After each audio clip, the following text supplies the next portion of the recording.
Gitin Dafret. Les frontières dans les mers, c'est un sujet qui occupe apparemment beaucoup de personnes autour du monde depuis beaucoup de centaines d'années. Certains pays qui sont en dispute pour essayer de savoir jusqu'à où arrive mon territoire, ton territoire. Alors il y a les disputes sur la terre et il y a aussi les disputes sur la mer. Il y a beaucoup de trésors qui se trouvent dans la mer. Aujourd'hui, on retire du gaz dans la terre qui se trouve en dessous de la mer. Et donc, ça peut causer des problèmes. On essaie de déterminer où arrive la frontière. Les premiers qui ont parlé de ce sujet, c'est bien sûr nos Chachamim, il y a plus que 2000 ans. Et c'est notre Sugia. Les Goïms, quand ils se sont réveillés à ce problème, il y a à peu près 400 ans, il y avait une dispute, je crois, entre le Portugal et l'Hollande sur l'océan Indien, où arrive la frontière de chacun. Ils ne se sont pas gênés, comme d'habitude, de ramener nos Chachamim et notre Sugia ici dans Gitin Dafret pour essayer de savoir comment on détermine les frontières dans la mer. De manière générale, comme les Goïms le reconnaissent aussi, la Torah, c'est la base de toutes les cultures. D'ailleurs, j'ai entendu une fois que le mot culture vient du mot en latin kol Torah. Kol Torah. Kol Torah. Aujourd'hui, donc ils ont compris au fait des Goïms qu'il fallait faire des lois internationales pour organiser tout ça. Ce qui se passe aujourd'hui, si j'ai bien compris, c'est qu'il y a 22 kilomètres autour de chaque pays, à la frontière de la mer, qui appartient complètement au pays. Ça fait partie complètement du territoire de ce pays. Et puis, en plus de ces 22 kilomètres, il y a une possibilité, ça s'appelle la frontière, la vraie frontière. Mis à part ça, il y a une frontière financière qui permet au pays d'à côté de sortir jusqu'à 370 kilomètres ou quelque chose comme ça pour creuser là-bas, pour chercher des trésors et ça lui appartiendra. On revient à nos Chachamim qui essayent de déterminer quelle est la frontière ouest d'Eretz Israël. On a déjà vu la frontière nord, sud et est au début de la Masechet et maintenant on passe à la frontière ouest. La frontière ouest c'est la mer, mais quand même, pour rentrer plus dans les détails, il y a une marloquette dans notre Sugia et la vue de Chachamim, c'est que c'est pas la plage elle-même qui fera la frontière de la mer, c'est plus loin. Il y a une partie de la mer qui fait partie d'Eretz Israël. Comment on détermine cette chose-là? On va au nord jusqu'à un endroit qui s'appelle Touré Amnon. C'est aujourd'hui dans le Liban, apparemment. Au sud, on descend jusqu'à un endroit qui s'appelle Nachal Mitzrayim. C'est dans le nord de l'Égypte. Et aujourd'hui, je pense que ça s'appelle El Arish. On fait tirer un tracé, un segment entre ces deux points et toute la mer qui rentre dans cet endroit-là fait partie d'Eretz Israël. Et si par exemple on va trouver des îles dans ces endroits-là, alors ces îles feront partie d'Eretz Israël. Quand quelqu'un il va amener un guet de ces endroits-là, il n'aura pas besoin de dire Befanaï Nechtav ou Befanaï Nechtav. Est-ce qu'il y a est-ce qu'on connaît des îles aujourd'hui? J'ai pas réussi bien à comprendre, mais apparemment il y a des toutes petites îles qui se trouvent dans ces endroits-là. Et effectivement, ces îles font partie d'Eretz Israël. À la fin du shiur, on va peut-être ramener une question à l'Afrique que je pense que personne ne la traite. Vous serez peut-être les premiers à l'entendre au monde. Donc ça, c'est la frontière ouest d'Eretz Israël. Quelle est la frontière est d'Eretz Israël? Alors on a dit c'est le fleuve du Yarden. Et plus exactement, est-ce que le fleuve lui-même fait partie d'Eretz Israël ou pas? C'est une question qui a été relevée dans le Yerushalmi. Le Yerushalmi dans Masechet Chala Perek Dalet Halacha Dalet, il se pose la question, est-ce que le Yarden lui-même fait partie d'Eretz Israël ou bien non? La frontière arrive jusqu'au Yarden, jusqu'à la rive du Yarden, pas inclus le Yarden.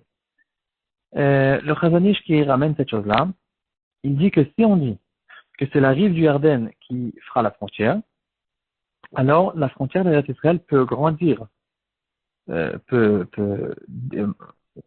reculer ou avancer en fonction de la situation du Yarden. Si le Yarden il est grand, alors le Yarden il prend sur le compte d'Eretz Israël. Si le Yarden il se rapetit, comme par exemple aujourd'hui où le Yarden il fait à peine quelques mètres de large, alors on gagne encore quelques mètres d'Eretz Israël. Question que relève le Chazon Ish en fonction, c'est-à-dire sur la base du Yerushalmi. Le Derech Emuna, le livre principal de Raphaël Kanievski, il dit qu'il est comme ça, on peut se poser la même question en fait, sur le côté ouest d'Eretz Israël, une question un peu théorique, mais on peut se poser la question, qu'est-ce qui se passe dans un cas où la mer va sécher? Si la mer sèche, est-ce qu'on gagne du territoire ou on ne gagne pas du territoire? C'est une question très théorique parce que si on tranche la halakha comme les Chachamim, que le segment entre Orahar, entre Toré Amnon et Nachal Mitzrayim, comme on a vu tout à l'heure, c'est ça la frontière d'Eretz Israël, alors il faut que vraiment la mer elle se retire des dizaines de kilomètres. C'est très difficile à imaginer. Mais quand même, on peut se poser la même question. Si on dit que c'est l'eau, en fait cette question dit le Rav Kanievski, c'est une question que on peut beaucoup moins se poser, mis à part le fait technique qu'on vient de relever, puisque les Chachamim nous ont déterminé la frontière en fonction de vol d'oiseau d'après le segment qu'on a vu. Alors, ça ne changera rien, même si la frontière, la mer, elle descend et on arrive avec un terrain de terre jusqu'à cet endroit-là, alors c'est que à cet endroit-là où se finira Eretz Israël, plus loin ne se finira pas Eretz Israël. Qu'est-ce qu'il en est par exemple des îles qui se trouvent à moitié dedans et à moitié dehors? C'est aussi une question que relève le Derech Emuna. Il y a trois possibilités. Ou bien on va en fonction de la majorité de l'île, et toute l'île est considérée comme Eretz Israël si la majorité est à l'intérieur. Ou bien non, on fait moitié-moitié. Tout ce qui est à l'intérieur, c'est Eretz Israël, à l'extérieur, c'est Chutz La'aretz. Une troisième possibilité, c'était...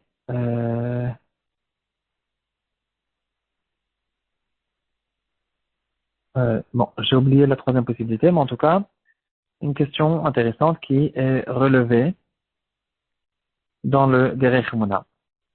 De là, je me suis posé une question. Aujourd'hui, il y a des plateformes, je ne sais pas comment on dit ça en français, en tout cas, c'est des plateformes immenses, gigantesques, qui ont été faites sur la mer, avec des bétons qui tiennent sur le sable de la mer, qui sont enfoncés dans la mer. En fait, c'est des plateformes qui ont une taille de ville. Et sur cette plateforme, on peut les voir de certaines places d'Israël, comme à Césarée ou à d'autres endroits encore. On peut les voir au loin dans la mer. Il y en a plusieurs qui ont été faites par l'État d'Israël. Des plateformes qui sont là pour creuser du gaz naturel du fond de la mer. Ils sont là-bas, ils creusent dans le sable qui est au fond de la mer, des kilomètres, et de là-bas, ils retirent du gaz. C'est des plateformes il y a là-bas des gens, des ouvriers qui habitent là-bas pendant des mois et des mois, et ils se trouvent sur place, c'est des trucs immenses, et il y en a plusieurs, et il y en a entre 50 et 150 kilomètres de distance entre la plage et ces plateformes de gaz. Et là, la question que je me suis posée, qu'est-ce qu'il en est à propos de Yom Tov Sheni? C'est-à-dire, je pense pas qu'ils sont en train qu'ils font pousser là-bas des tomates pour qu'on puisse se poser la question s'il faut prélever le maaser ou pas. Mais la question qu'on peut vraiment se poser, c'est est-ce que ces ouvriers qui habitent là-bas la majorité de l'année, ils doivent faire Yom Tov Sheni ou pas? Et apparemment, ce sera une halakha lemaaseh qui sortira complètement, directement de notre DAF, si ça se trouve à l'intérieur de ce fil imaginaire, de ce segment qu'on a vu. Alors, ils feront partie des Eretz Israël. Sinon, alors, un grand chidouche, ils font partie de Chutz La'aretz. Et si je me trompe pas, toutes ces plateformes se trouvent complètement en dehors de ce segment. Et donc, apparemment, peut-être, ils devront faire effectivement Yom Tov Sheni.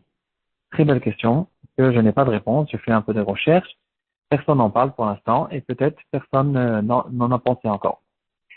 Voilà, Batzlacha et à bientôt.